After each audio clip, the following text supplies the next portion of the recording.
Ja som Maťo a na začiatok mám dve upozornenia.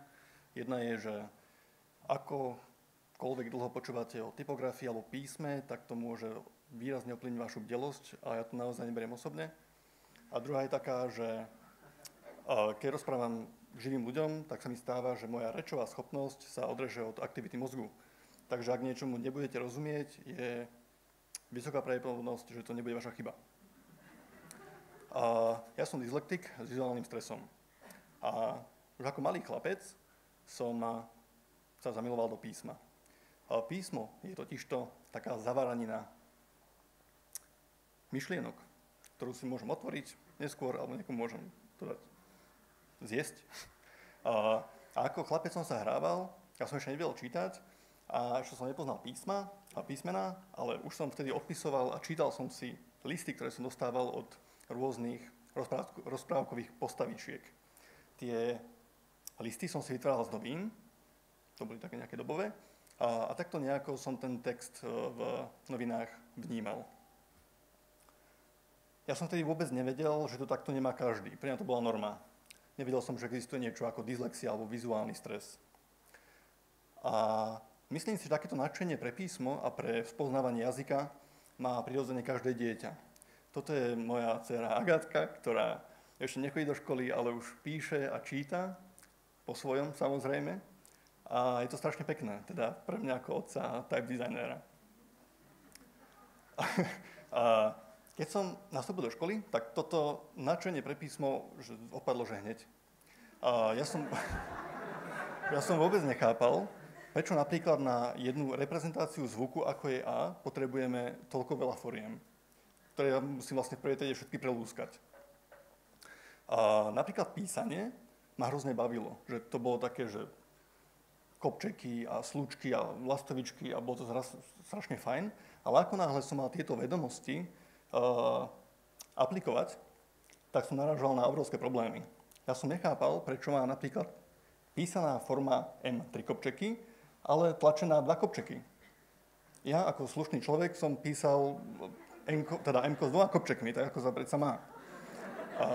Až asi o 20 rokov neskôr som pochopil, že ten prvý kopček je vlastne iba napojenie na hornú zvislicu, teda tú prvú zvislicu písmena M, a teda nie je súčasťou toho písmena. Prečo ma takéto detaily hnevajú? Je to kvôli tomu, že vlastne keď sa dyslektik pozerá na text a číta, tak vôbec nie je isté, že číta to, čo pred ním napísané. To je taká vizualizácia. A pokiaľ sa k tomu pridá aj nejaký vizuálny stres, tak to fakt už nechcete čítať. Možno aj pre takéto vychytávky, ktoré zo pár ľudí na svete vníma, 20%, tak zo pár ľudí sa snažilo navrhnúť písmo pre dyslektikov, čo je výborný nápad, ale žiaden z tých písiem na mňa nefungovalo tak, že toto je ono. Tak som si povedal, že idem si spraviť vlastné. Ja som najskôr išiel takým tým vychodeným chodníčkom a prevzal som princípy, ktoré už boli vtedy niekým prebádané alebo minimálne vrané za to, že takto to môže fungovať. A navrhol som vlastne také 3 písma. A jedno vlastne bolo založené na takom oddeľovaní problematických znakov.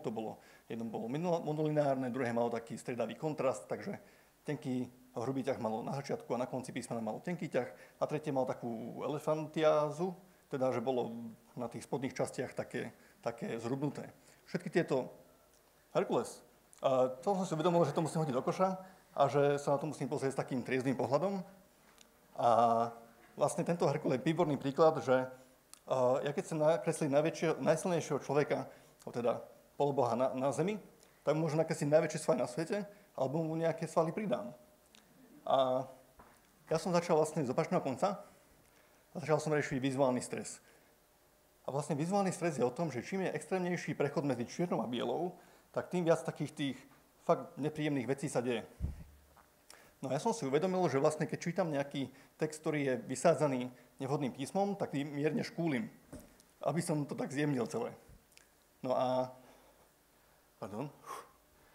ďalšia vec je kontrast. Ten je vlastne podstatný pre celý paragraf, pre celý text. Bežné písma majú vlastne hrubé ťahy v tých vertikálnych častiach, ktoré sa stretávajú vedľa seba a tam vznikajú také nepríjemné tmavé časti. Dysfont má však tento kontrast hrubý v horných častiach, ale zároveň pod takým uhlom, ktorý podporuje smer čítania.